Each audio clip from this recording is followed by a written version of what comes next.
Մի երիտասարդ, ով տարիներ շարունակ հեռու էր մնացել եկեղեցուց, մի օր որոշեց վերադառնալ ու մասնակցել Սուրբ Պատարագին։ Նա կանգնած էր խորանի մոտ ու շատիր հետևում էր արարողությանը, բայց շուտով հասկացավ, որ ոչինչ չի հասկանում։ Խնկաբույր միջավայրը խաղաղեցնող էր, շարականները հուզիչ ու խորաթափանց, բայց խորհրդավոր արարողությունը, հոգևորականների խոսքերը, անհասկանալի լեզուն նրա համար օտար էին։ Նա նայում էր շուրջը, զգում էր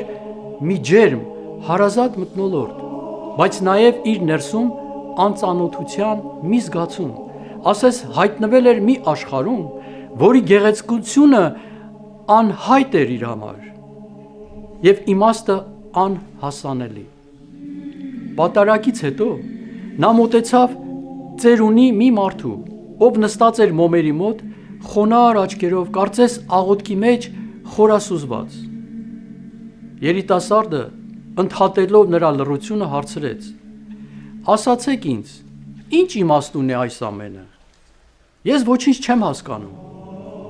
Ծերունին ժպտաց ու պատասխանեց. «Իսկ դու հասկանում ես, թե ինչպես է սնունդը մարսվում քո ստամոքսի մեջ»։ «Չգիտեմ», անկեղծորեն խոստովանեց երիտասարդը։ Ծերունին շարունակեց. «Դե ուրեմն, մինչև չհասկանաս, ոչինչ մի կեր»։ Երիտասարդը լուռ մնաց, իսկ ծերունին, տեսնելով նրա մտորումները, ավելացրեց. «Իսկ դու գիտես, ինչ է զգում ձուկը, երբ ջրի մեջ է»։ «Չգիտեմ», պատասխանեց երիտասարդը, «բայց գիտես, որ դա նրա կյանքի միջավայրն է, առանց որի նա չի կարող ապրել։ Այնտեղ է, որ նա շնչում է, շարժվում, գոյատևում»։ Այդպես է նաև եկեղեցին։ Երբ առաջին անգամ գալիս ես, գուցե չհասկանաս, թե ինչ է կատարվում, ինչ լեզվով են խոսում, ինչ խորհուրդներ են բացահայտվում, բայց եթե մնաս, եթե չհեռանաս, եթե սիրտդ բացես, շուտով պիտի զգաս, որ եկեղեցին քո հոգու ջրի աղբյուրն է։ Պիտի տեսնես, թե ինչպես են շարականները, աղոթքները, խունկի բույրը, խաչի նշանը, Քրիստոսի խոսքերը կամաց արթնացնում քո հոգին։ Ինչպես ձուկը չի կարող ապրել առանց ջրի, նույնպես մարդը չի կարող լիարժեք լինել առանց հոգևոր սնունդի, առանց աղոթքի, առանց Աստծո ներկայության։ Երիտասարդը խորասուզվեց մտքերի մեջ։ Թեև լեզուն նրան անծանոթ էր, բայց ներսում մի նոր զգացում արթնացավ։ Նա սկսեց գիտակցել, որ եկեղեցու պատերը կրում են դարերի աղոթք, որոնք խոսում են ոչ թե բառերով, այլ սրտի ու հոգու լեզվով։ Նա դեռ չէր հասկանում խոսքերը, բայց արդեն ապրում էր այդ աղոթքի մեջ։ Այդ օրվանից հետո նա սկսեց գնալ եկեղեցի, ոչ միայն հասկանալու, այլ նաև ապրելու։ Եկեղեցին բառերով չէ միայն, որ ամբողջությամբ հասկացվում է, այլ նախ եւ առաջ հոգով է ապրվում։ Աստծո ներկայությունը մենք ոչ միայն մտքով ենք փորձում ըմբռնել, այլ զգում ենք սրտով ու հոգով։ Եկեղեցին կենդանի խորհուրդ է, աստվածային ներկայության վայր, ուր մարդը հանդիպում է իր արարչին, նույնիսկ եթե դեռ չի հասկանում ամեն ինչ։ Այնտեղ, որտեղ բառերը դեռ չեն հասկացվում, հավատքը բացում է սրտի ու հոգու աչքերը, տեսնելու, զգալու, ապրելու Աստծո ներկայությունը։ Միթե երեխան չի գրկվում իր մոր կրծքին միայն այն պատճառով, որ դեռ չի հասկանում նրա խոսքերը։ Ինչպես նորածինը չի հասկանում մոր լեզուն, բայց խաղաղվում է նրա ձայնի ներքո, որովհետև զգում է նրա սերը, այնպես էլ մենք, երբ մտնում ենք եկեղեցի, գուցե չենք ըմբռնում ամեն բան, բայց մեր հոգին սկսում է շնչել այդ աստվածային ներկայության և աղոթքի խորհրդի մեջ։ Մարդու հոգին չորանում է, երբ հեռանում է իր արարչից,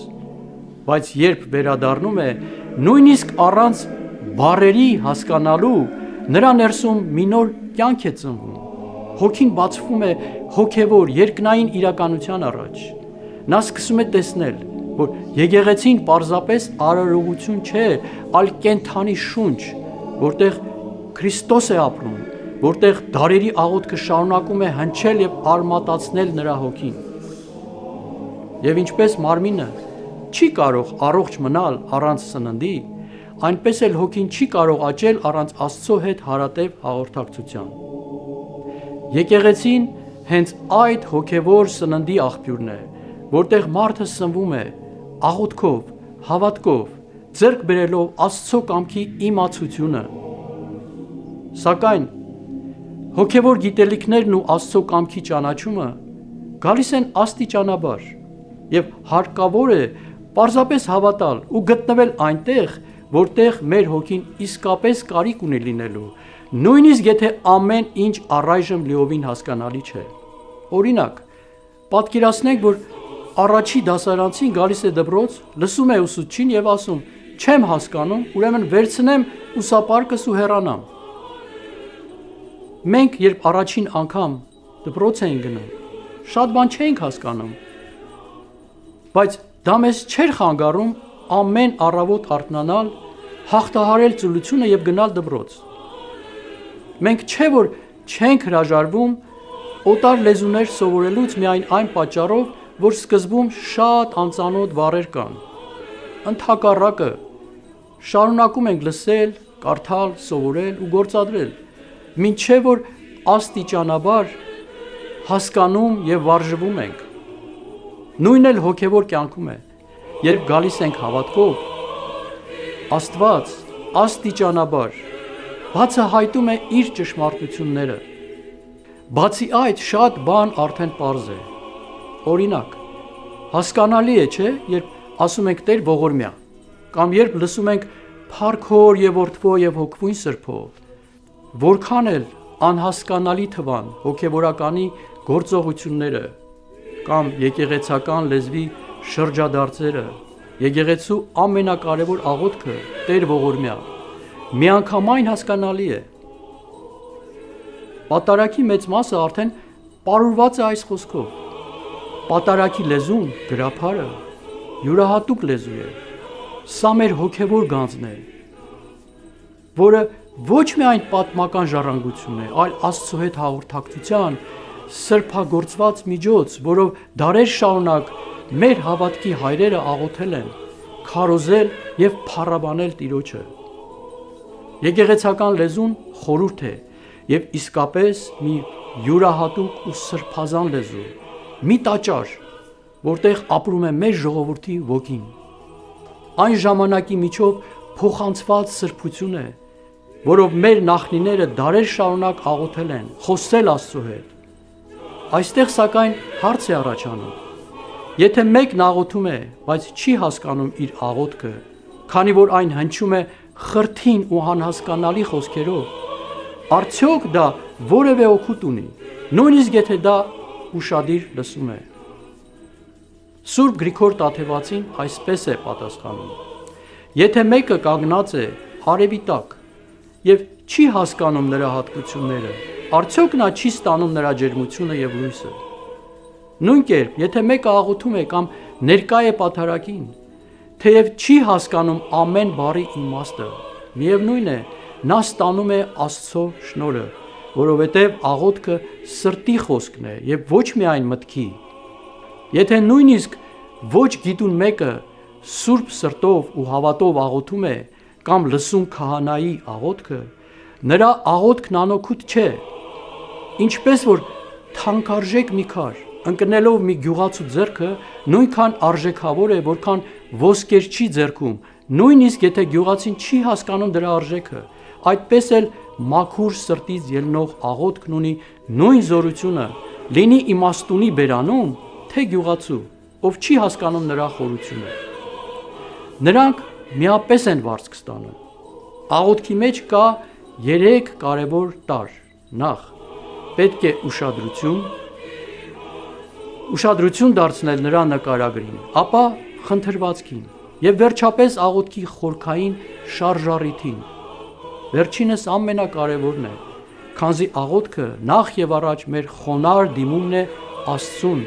նրա ողորմության եւ բարության համար։ Եվ անգամ եթե մենք չենք հասկանում յուրաքանչյուր բառ, երկու կերպ կարող ենք հաղորդակցվել քահանայի հետ աղոթելով եւ մեր մտքերն ուղղելով դեպի Աստված։ Եվ Աստված, որ նայում է սրտերին, կհատուցի թե քահանաներին, թե ժողովրդին, որոնք հավատքով ու հույսով աղոթում են ու իրենց հոգիները հանձնում նրան։ Քրիստոս ինքը նրանց սրտում եւ հոգում կծագեցնի իր փառքի ճառագայթը, կլուսավորի ու կկատարի նրանց խնդրվածքները։ Եկեղեցական լեզուն խորհուրդ է եւ սրբություն։ Սակայն շատերը գտնում են արդարացում եկեղեցի չայցելելու համար, ասելով ես չեմ հասկանում ինչ է աղոթում այնտեղ։ Բայց իրական խնդիրը ոչ թե պաշտամունքի լեզուն է, այլ մարդկանց միջև հաղորդակցության լեզուն։ Եթե սուրբերը խոսեին մարդկանց համար անհասկանալի լեզվով, միևնույն է, մարդիկ կգնային նրանց մոտ, քանի որ նրանք խոսում էին սիրո լեզվով։ Եվ հենց այս լեզվին են մարդիկ սպասում, այս լեզուն են նրանք զգում։ Ուստի, երբ սկսում ենք քննարկումներն այն մասին, թե լեզուն անհասկանալի է, սա հաճախ պարզապես միջոց է շեղվելու գլխավորը փնտրելուց, որովհետև գլխավոր խնդիրը ոչ թե եկեղեցական լեզվի մեջ է, այլ սիրո լեզվի բացակայության։ Եթե սրտում սերն առ Աստված կենդանի է, ապա լեզվական դժվարությունները խոչընդոտ չեն դառնում, այլ կամուրջ դեպի խորացման, հասունացման եւ հոգեվոր լուսավորման։ Անհասկանալիությունը պետք չէ դառնա եկեղեցուց հեռանալու պատճառ, այլ պիտի լինի մարտահրավեր աճելու, հոգեվոր ավելի խորը ընկալելու եւ լույսի մեջ բացվելու։ Այն պետք չէ մեզ հեռացնի եկեղեցուց, այլ մղի ուսումնասիրելու, հարցնելու, հասկանալու եւ մեր հավատքը ավելի գիտակցաբար ապրելու։ Քանզի երբ մարդ ձգտում է Աստծուն, երբ նրա սիրտը բոցավառվում է ճշմարտության փնտրտուքով, Աստված իր շնորհով բացում է նրա աչքերը, լուսավորում հոգին իմաստությամբ եւ ամեն բան դարձնում հասկանալի։ Հոգեվոր կյանքը մշտական որոնում է եւ անհասկանալի պահերը հրավեր են Աստծո հետ ավելի խորը կապ հաստատելու, նրա ներկայությունը զգալու եւ նրա հույսով առաջնորդվելու։ Ուստի սիրելիներ, թող մեր սիրտը հավատարիմ մնա, քանզի հավատքը բացահայտվում է ոչ միայն խոսքի միջոցով, այլ նաև խորհրդի, աղոթքի, լռության եւ մեր ներսում ապրող աստվածային ներկայության շնորհիվ։ Թող անհասկանալիությունը դառնա ոչ թե խոչընդոտ, այլ ճանապարհ դեպի Աստծո լույսը, դեպի նրա խորհուրդների խորին զգացողությունը, դեպի այն սրբազան լռությունը, որտեղ հնչում է նրա ձայնը։ Եվ թող մեր հոգին երբեք չդադարի փնտրել, լսել ու ապրել այդ հույսով, այդ լույսով, քանի որ հենց այդ լույսի ներքո է մեր փրկությունը։ Ամեն։